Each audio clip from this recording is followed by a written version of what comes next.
In today's video, I'm going to teach you how to put a spreadsheet in Dropbox.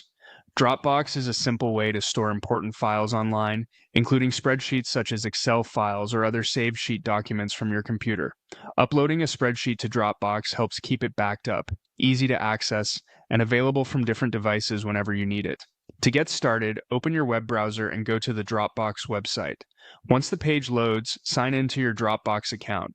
Make sure you're using the correct account if you have more than one, especially if you organize personal and work files separately.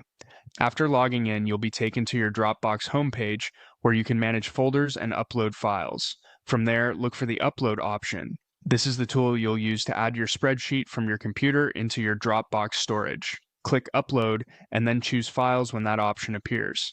This tells Dropbox that you want to upload a file directly rather than creating a new folder or adding something else.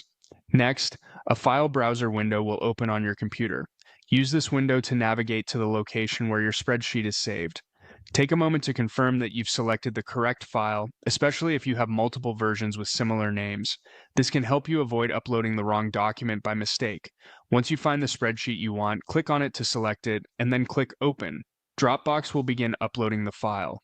Depending on the size of the spreadsheet and your internet speed, the upload may take just a few seconds or a little longer. It's a good idea to wait until the upload is fully complete before closing the browser tab, just to make sure the file is saved properly.